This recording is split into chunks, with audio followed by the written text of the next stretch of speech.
The crystal chandeliers of Mercier Steakhouse cast fractured light across white tablecloths.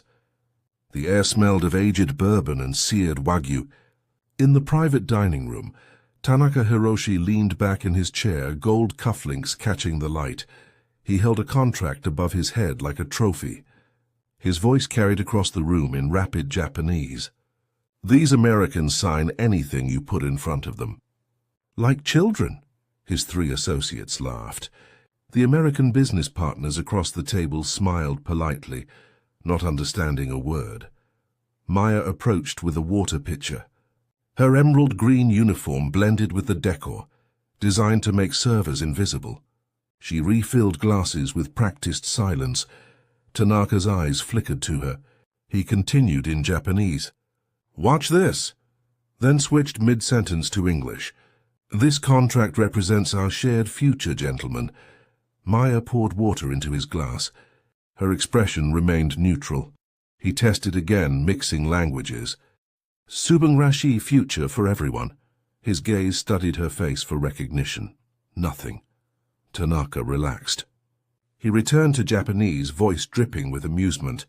$40 million, and they don't even know it's already gone. Maya set the pitcher down gently. No reaction crossed her features. He threw his head back, laughing. His assistant joined in. The American shifted uncomfortably, uncertain of the joke. Tanaka waved the contract dismissively. "Konna kokujin no waitress ni nani ga wakaru?" His words cut the air like glass. Maya's hand steadied on the water pitcher. For one heartbeat, her eyes sharpened. Then the moment passed. She smiled professionally and turned toward the kitchen. Tanaka watched her go. "Perfect," he muttered in Japanese. "Absolutely perfect." Maya Chen had learned to move through spaces like water, present but unremarked.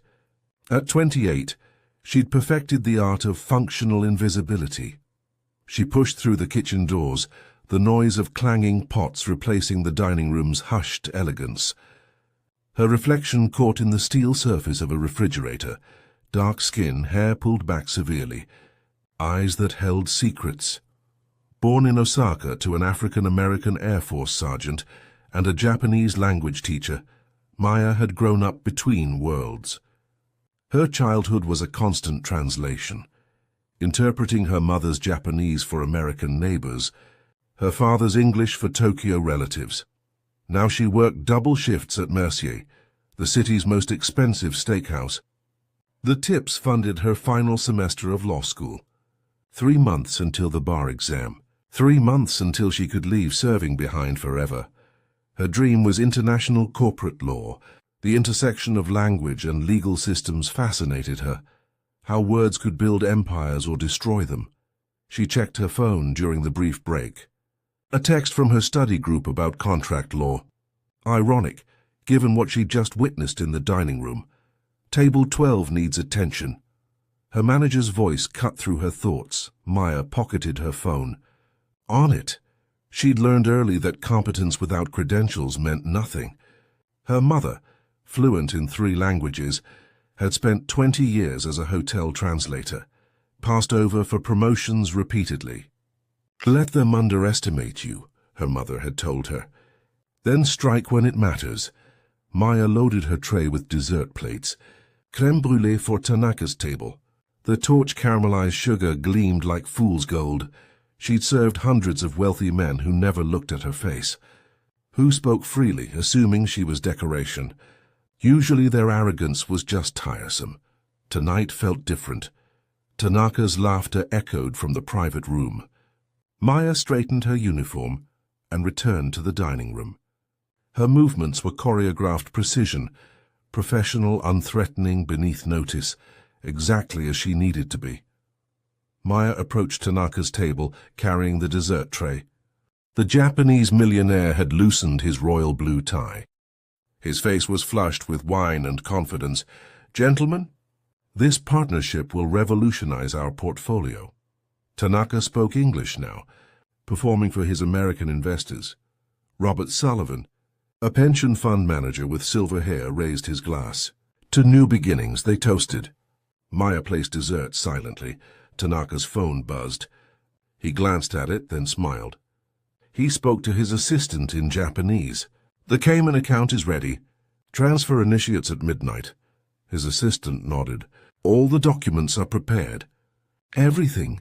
Tanaka tapped the contract folder. "These idiots signed their retirement funds over to shell companies. By tomorrow I'm untouchable." Maya arranged spoons beside each plate. Her hands didn't shake. Sullivan leaned forward. "What's the timeline on returns?" Tanaka switched smoothly to English. 18 months for full maturity." Then back to Japanese, laughing. 18 months I'll be in Singapore with their money." His associates grinned. One whispered in Japanese, "They really can't tell. Americans trust anyone in a suit." Tanaka's voice carried contempt. Maya refilled water glasses. She was a ghost at their table.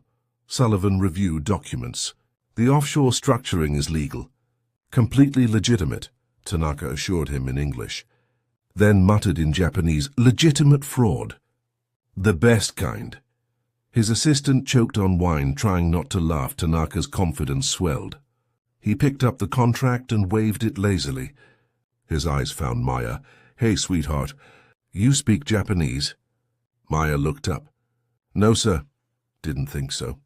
He tossed the contract onto her dessert tray. The pages scattered across the creme brulee. "Translate this for us." "Oh, wait, you can't read, can you?" His associates erupted in laughter. Sullivan frowned. "Tanaka, that's just a joke, Robert.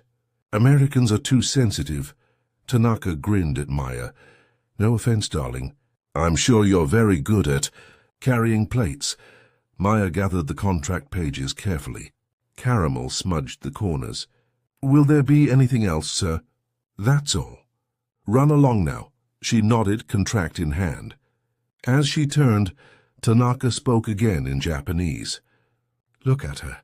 Probably can't even spell her own name. And she's handling documents worth $40 million. The table dissolved into laughter again. Maya walked toward the kitchen. The contract felt like fire against her palms. Behind her, Tanaka continued his performance. English for his victims, Japanese for his co-conspirators. The languages wove together like rope around Sullivan's neck. The kitchen doors swung shut behind her. Only then did Maya's professional mask crack. Maya set the tray down on the kitchen's stainless steel counter. Her hands finally shook. The contract pages lay scattered, caramel-stained and damning. She'd understood every word, every confession, every detail of Tanaka's fraud. "You okay?" Carlos, the line cook, glanced over. "That guy giving you trouble?" "I'm fine." Maya's voice came out steady. Years of practice. She wasn't fine. Rage burned in her chest like swallowed acid. Not just at Tanaka's racism. She'd weathered worse. But the casual cruelty of it, the laughter, the assumption that she was too stupid, too insignificant to matter, and beneath his mockery, $40 million in stolen retirement funds. Families destroyed, futures erased, her manager appeared. "Maya, table 12 needs their check." "One moment." She stepped into the small server station, away from eyes. Her reflection stared back from a wine glass. She saw her mother's face. The same high cheekbones, the same controlled expression that hid everything. Her mother's voice echoed from childhood. "Patience, Maya, let them think they've won. Then strike with precision."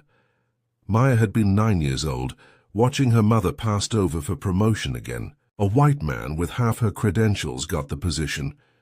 Her mother had smiled, congratulated him, then quietly documented every mistake he made for 6 months. He was fired. Her mother got the job. "Justice isn't loud," her mother had told her. "It's meticulous." Maya pulled out her phone.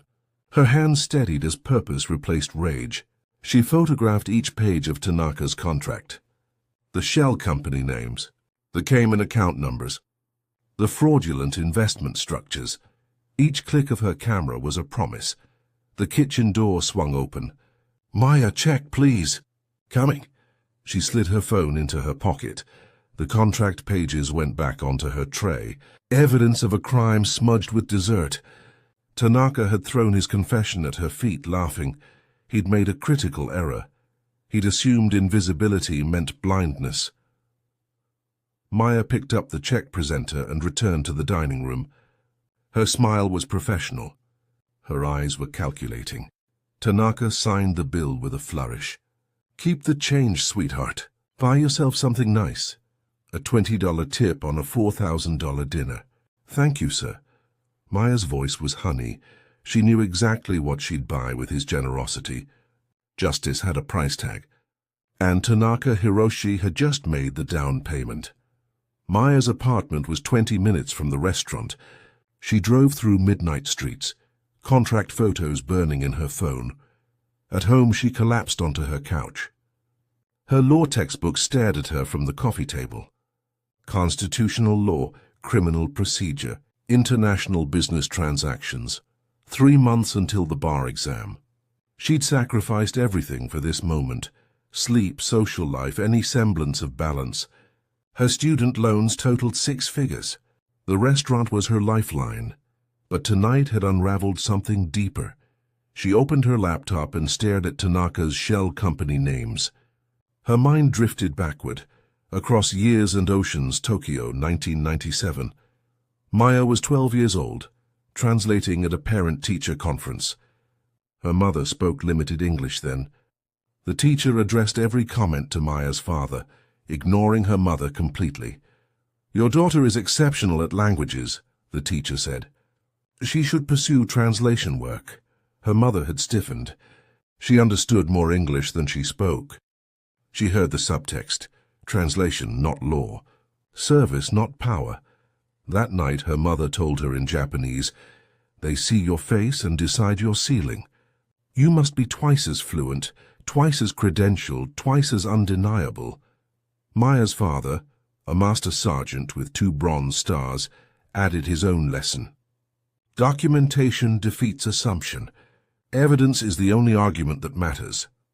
Between her mother's linguistic mastery and her father's military precision, Maya learned to weaponize competence. She became fluent in 3 languages by 15, perfect grades, full scholarship to Georgetown Law School, became her obsession after her mother's final humiliation.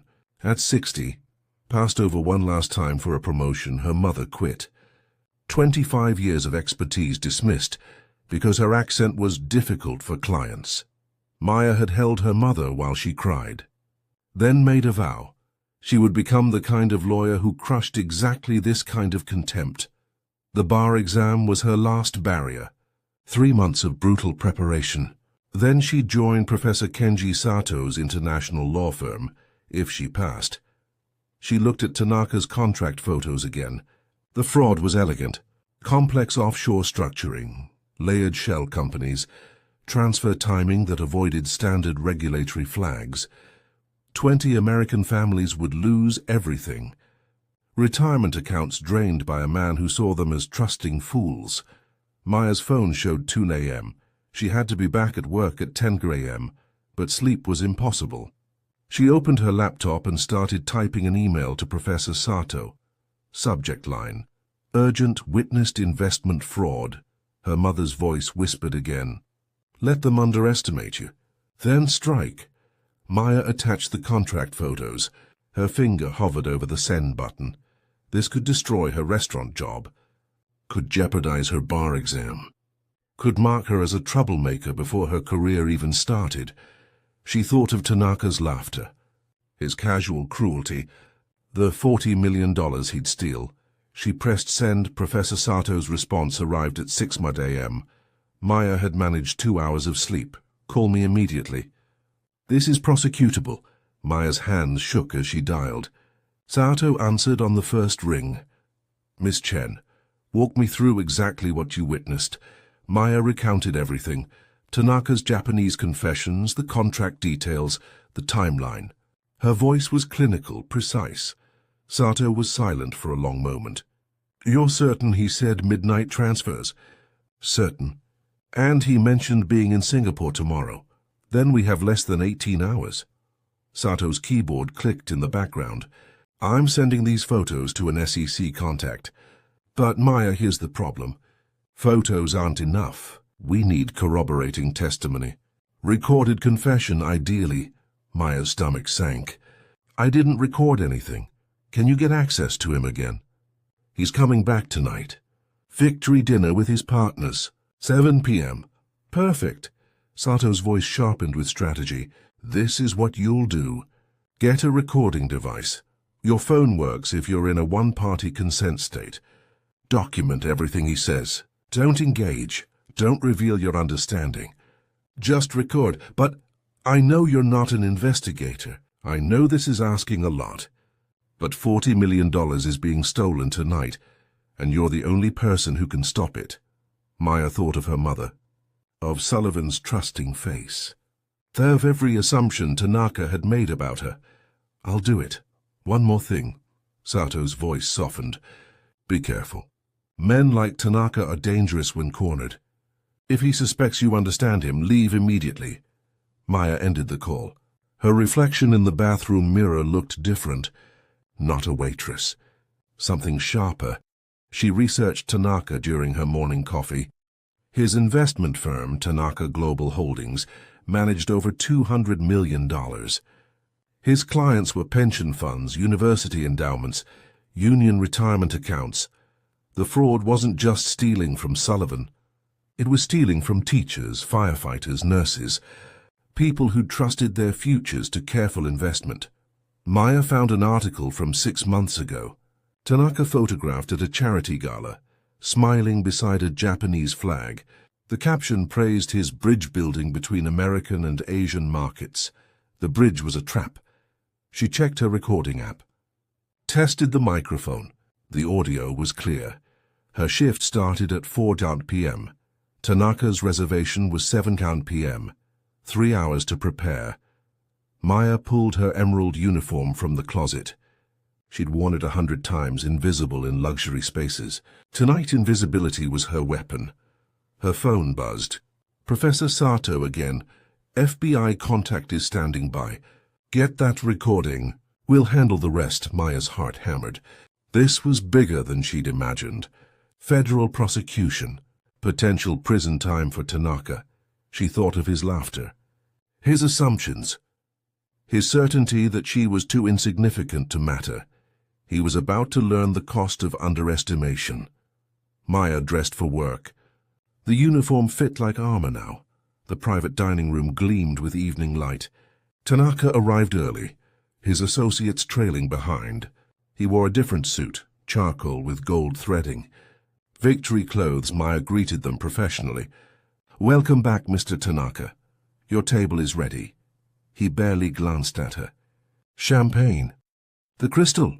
Of course, the recording device was a small clip on her collar, disguised as a name tag. Legal in this state. Professor Sato had confirmed it twice. Maya's hands didn't shake as she poured champagne. The device captured everything. The pop of the cork, Tanaka's satisfied sigh, the clink of glasses. Sullivan and his partners arrived at 7:15. They looked relaxed, celebratory. Men who believed they'd made a smart investment.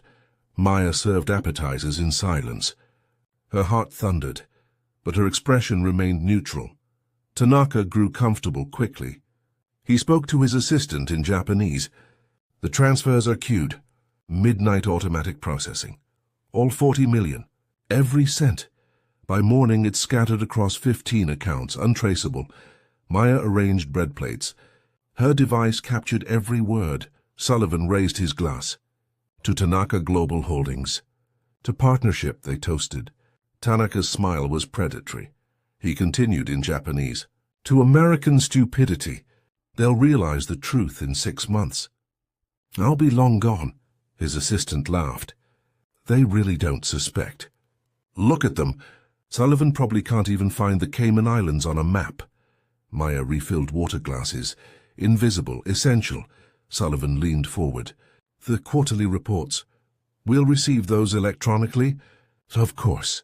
Tanaka's English was smooth. Full transparency. Then in Japanese, transparent lies. The reports will show fictitious growth for exactly 18 months. Then collapse. Maya's recording captured the dual conversation. English reassurance, Japanese confession. The evening progressed. Tanaka grew bolder. Wine loosened his tongue. He discussed timelines, account numbers, exit strategies. Sullivan asked technical questions. Tanaka answered in English with careful professionalism, then immediately mocked him in Japanese. Maya served the main course. Wagyu steaks, perfectly seared. $2,200 per table. Money that would soon be stolen. For a moment she felt a surge of hope. The recording was perfect. Clear confessions. Damning detail. Professor Sato would have everything he needed. Then Tanaka's phone rang. His face changed instantly. The confident smile evaporated. He stood abruptly, stepping away from the table. Maya pretended to adjust silverware nearby. She heard fragments. "What do you mean, questions?" "Who's asking questions?" A pause. His knuckles whitened around the phone. "No, absolutely not. Move the timeline up. Transfer everything tonight. Now." He ended the call and returned to the table. His casual arrogance was gone, replaced by sharp urgency. "Gentlemen, I apologize. Something requires immediate attention." He spoke to his assistant in rapid Japanese. "We're leaving. Initiate transfers immediately, not midnight. Someone's asking questions about the accounts." Maya's blood froze. Sullivan looked confused. "Is everything fine? Just business?" Tanaka's smile was strained. "We'll continue this tomorrow." He gathered documents hastily. Maya's recording device captured his paranoia, but not the complete confession she needed. Tanaka dropped $500 bills on the table. "For the trouble." As he passed Maya, he muttered in Japanese, "Stupid girl. You stand there serving food while I steal their entire future. You'll never understand what real power is." His laughter was bitter now, edged with fear. Maya watched him stride toward the exit. The recording was incomplete. Without the full timeline, without explicit confession of intent, it might not be enough. Her device beeped softly. Battery warning. Tanaka pushed through the restaurant doors and disappeared into the night. Maya stood frozen as the door swung shut. Her recording device died completely, red light fading to black. Sullivan and his partners sat confused, finishing wine. Oblivious to what they'd just lost, the recording had fragments. Tanaka's confessions, yes, but incomplete. Without full context, without clear timelines, a lawyer could argue mistranslation or misunderstanding. Maya's hands shook. She retreated to the kitchen. "Everything okay?" Carlos asked. She couldn't answer. Her phone showed 9:47 p.m. The money would transfer any moment. Tanaka had moved up the timeline. She called Professor Sato. Voicemail. She tried the SEC contact he'd mentioned. No answer. The federal system worked business hours. Tanaka worked in darkness. Maya replayed her recording. The audio quality was poor near the end. Tanaka's phone call was barely audible. The critical confession, "Transfer everything now," it was muffled. Not enough. She'd failed. Sullivan appeared at the kitchen door. "Miss, can we get our check?" Maya looked at him. Silver hair, kind eyes. A man about to lose everything. "Sir, I need to tell you something." Her manager grabbed her arm. "Maya, not now. Check, please. Professional protocol. Don't interfere. Don't get involved." Maya processed their payment. Her hands moved automatically. Sullivan tipped well, smiling. He had no idea. By the time she finished her shift, it was 11:30 p.m. Tanaka's transfers would complete in 30 minutes. Maya sat in her car, defeated. She'd tried. She'd gathered evidence. She'd recorded confessions. But she'd been too slow, too amateur, too powerless. Her phone buzzed. Her text from an unknown number. "Tanaka picking up forgotten briefcase tomorrow, 9 a.m., private room." Maya stared at the message. Who sent this? Then she remembered. Tanaka had left his briefcase deliberately in the private dining room. She'd seen it during cleanup, a briefcase he planned to retrieve tomorrow morning. Tomorrow, after the money disappeared. After his victory was complete. Unless Maya's mind raced. The restaurant would be nearly empty at 9 a.m. Just breakfast prep staff. The private room unused. What if the briefcase contained evidence? What if Tanaka, confident in his success, had left documents behind? It was a desperate hope. Probably nothing, but it was the only hope she had. Maya started her car. First, she'd go home and try Sato again. Then she'd return to the restaurant early, very early. Her phone buzzed again. Sato, finally. FBI needs more evidence. Recording isn't enough. Can you get physical documents? Maya thought of the forgotten briefcase. She typed back, "Maybe, I'll try." The city lights blurred past her window. Somewhere Tanaka was celebrating his victory. Somewhere $40 million was moving through digital shadows. And somewhere, in a private dining room, a briefcase waited. Maya had 6 hours until sunrise. Maya returned to the restaurant at 5:15 a.m. The building was dark except for kitchen prep lights. She used her employee key, heart hammering. The private dining room sat empty. Dawn light filtered through windows, casting long shadows across abandoned tables. The briefcase leaned against the wall where Tanaka had left it. Burgundy leather, gold clasps. Deliberate. Maya approached it slowly. Her hands trembled as she lifted it onto the table. It wasn't locked. Inside, transfer confirmations printed on bank letterhead. Shell Company Incorporation documents. Handwritten notes in Japanese detailing the entire fraud structure. And at the bottom, an invitation. Investor breakfast meeting. 9 a.m. Mercier private room, final documentation review. 20 pension fund managers. All of Tanaka's victims gathered in one place. Maya photographed everything. Her phone camera clicked in the silence. Each document was a piece of the puzzle. Offshore accounts, fictitious investment vehicles, projected collapse timelines. Tanaka had written notes in the margins. Japanese characters explaining exactly how he'd deceived each investor. His handwriting was precise, almost beautiful. Maya's phone buzzed. Professor Sato. Money transferred at midnight. $40 million gone. FBI opening investigation, but recovery unlikely. I'm sorry. She read the message 3 times. The money was gone. Tanaka had won. Maya sank into a chair. The briefcase documents surrounded her. Evidence of a completed crime. Proof that arrived too late. Her mother's necklace, a gold chain from Tokyo, felt heavy around her neck. She touched it, remembering her mother's final words before she'd passed last year. Maya-chan, justice isn't always fast, but it's always necessary.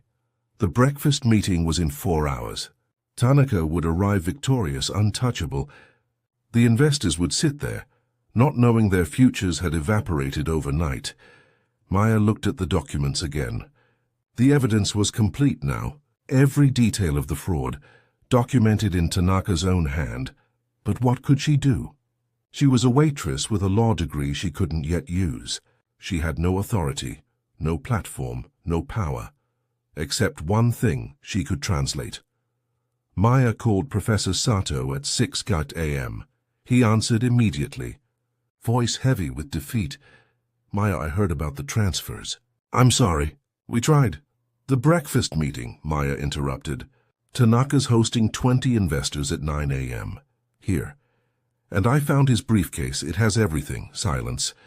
Then, everything. Complete documentation. Shell companies, transfer records, handwritten notes explaining the fraud in Japanese. It's a confession. Sato's voice sharpened. Can you photograph it all? Already done. Sending now? Maya's fingers flew across her phone. My God. Sato's breath caught as the images arrived.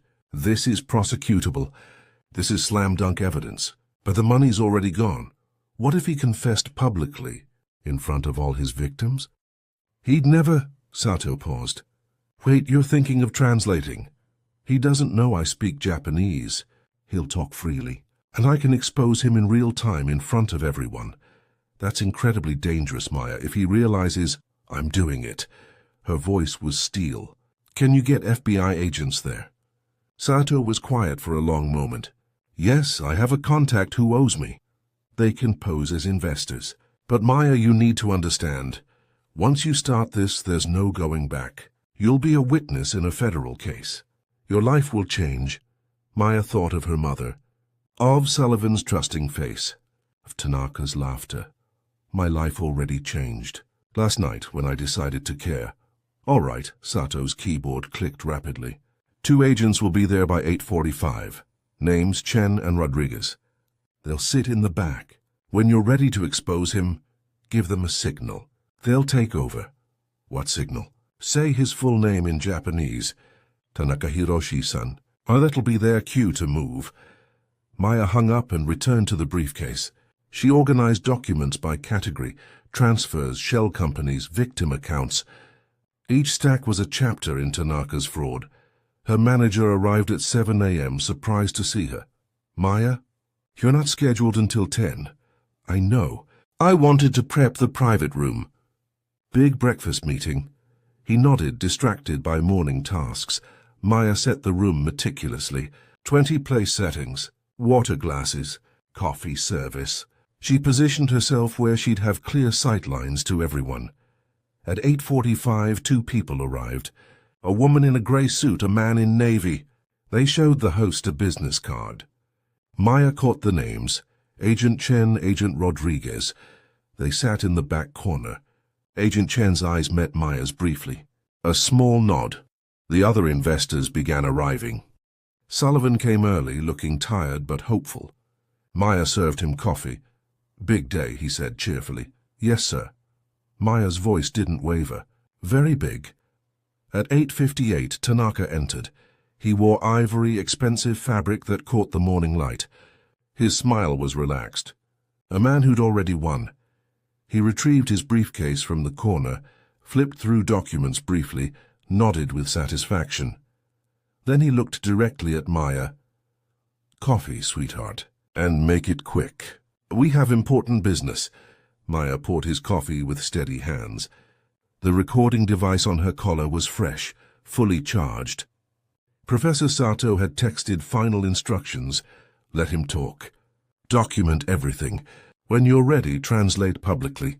The truth in his own words. Tanaka sat at the head of the table. His victims surrounded him, eager and unsuspecting. Agent Chen's hand rested near her badge, hidden under her jacket. Maya stood by the coffee station, waiting. The game was about to begin. Tanaka spread documents across the table. 20 investors leaned forward, eager to understand their returns. Gentlemen, ladies, welcome. Today we finalize our historic partnership. His English was polished, rehearsed. He clicked open a presentation. Charts showed projected growth, all fictitious. Then he turned to his assistant and spoke Japanese. They actually believe this. Look at their faces. Sheep, his assistant smiled. The transfer's completed. Every cent. 40 million scattered and untraceable. I'll be in Singapore by Friday.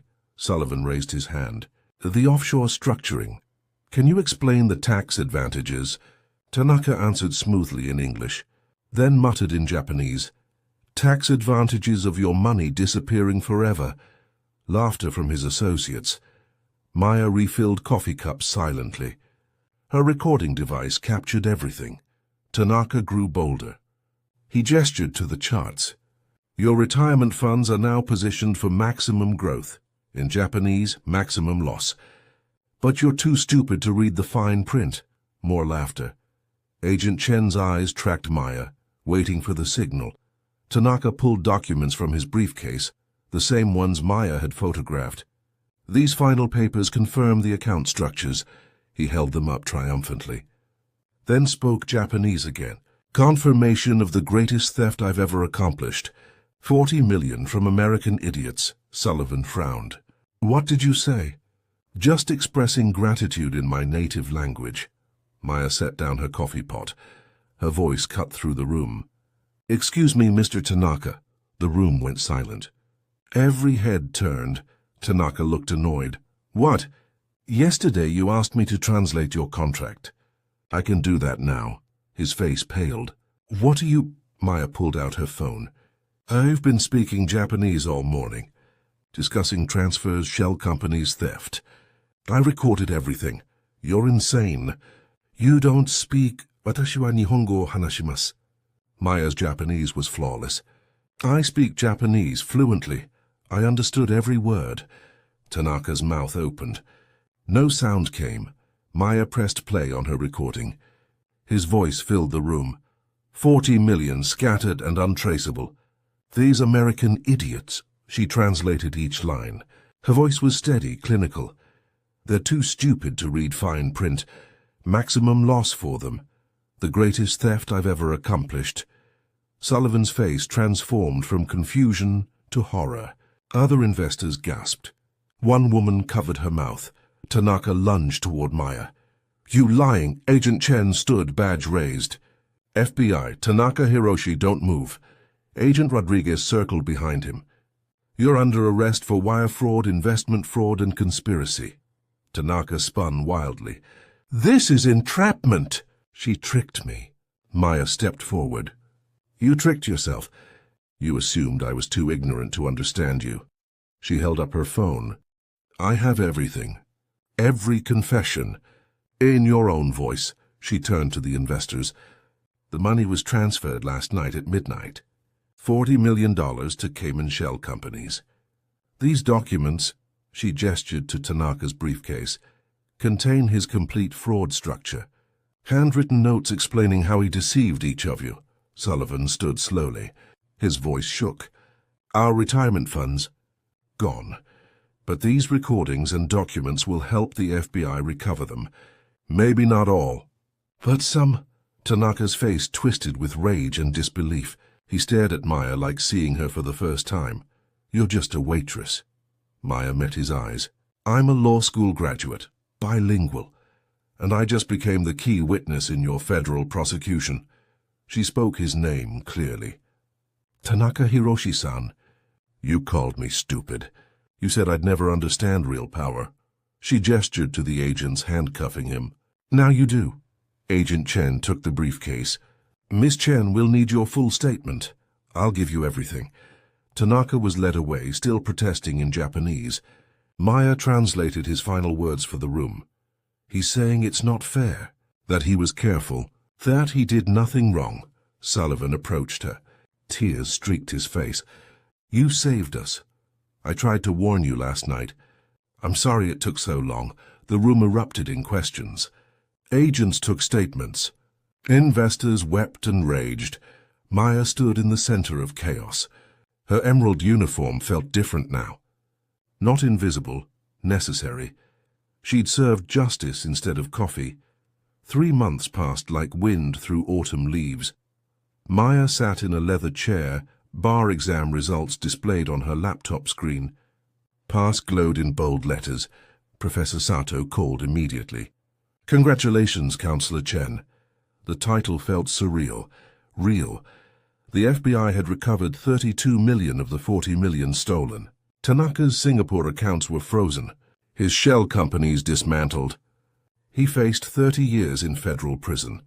Sullivan and the other investors received partial restitution. Not everything. Fraud never returned everything. But enough to survive, enough to rebuild. Maya's testimony had been decisive. 5 days on the witness stand, translating Tanaka's Japanese confessions word by word. His defense attorney tried to discredit her, claimed bias, mistranslation, entrapment. The jury deliberated 40 minutes. Guilty on all counts. Tanaka's final words in court, spoken in Japanese as he was sentenced. I underestimated her. Maya had translated that too. Now she stood in Professor Sato's law office, city lights spreading below. He offered her a position, Junior Associate International Fraud Division. Starting salary is modest, he warned. But the work matters. Maya thought of her mother. Of the restaurant. Of Tanaka's laughter. I'll take it. Her mother's gold necklace rested against her collar, no longer hidden under a uniform. She wore a cobalt blue suit, professional and sharp. The restaurant manager had called last week. We'd love to have you back. Maybe management, Maya had declined politely. Some chapters closed completely. Sullivan visited her the day she passed the bar. He brought flowers and tears. "My granddaughter graduates college next year. Because of you, I can still help pay for it." Maya thought of all the families she'd never meet. Teachers whose pensions were saved. Firefighters whose retirement remained intact. Nurses who could still afford to age with dignity. One woman with a recording device and the willingness to speak. She walked to her new office window. The city stretched endlessly, full of stories she'd never hear. Full of injustices she couldn't fix, but some she could. Her phone buzzed. A new case file from Sato. Another fraud investigation. Another victim who needed someone who understood the language of deception. Maya opened the file. Read the details. Felt the familiar anger kindle. She was ready. Maya stood at her office window as sunset painted the city gold. She thought of Tanaka's courtroom face. The shock of a man who'd never imagined consequences. He'd made a fatal assumption. That invisibility meant powerlessness. That service meant stupidity. That language barriers protected secrets. The world makes these assumptions constantly. It sees faces and decides ceilings, hears accents and dismisses competence, watches someone pour coffee and assumes that's all they'll ever do. Tanaka had laughed at her, had thrown his confession at her feet like trash, had spoken his crimes freely because he couldn't imagine she'd understand. His downfall came not from the FBI or from complex investigation. It came from the voice he'd refused to hear. Justice often wears unexpected faces. Sometimes it serves your dessert while documenting your crimes. Sometimes it stands silent while you confess everything. Sometimes it waits for the perfect moment to translate, not just words, but truth. Maya learned her power young, in Tokyo apartments where she bridged her parents' worlds, in law school libraries where she studied 3 languages simultaneously, in restaurant dining rooms where wealthy men discussed fraud over expensive wine. Being underestimated is a gift when you know how to use it. Her mother had understood. Let them think you're small, then show them you're infinite. Maya's story is simple. Competence doesn't announce itself. It waits, it documents, it prepares. And when the moment comes, it speaks with a clarity that cannot be dismissed. Tanaka thought language was a weapon only he could wield. He forgot that weapons cut both directions. Maya touched her mother's necklace. Somewhere Tanaka sat in a cell, finally understanding the cost of contempt. Somewhere. 20 families rebuilt their futures. And here in a high-rise office, a former waitress opened her first case file as a licensed attorney. The translation was complete. Not just of Tanaka's words, but of Maya's own story. From invisible to undeniable, from silence to speaking, from underestimated to unstoppable.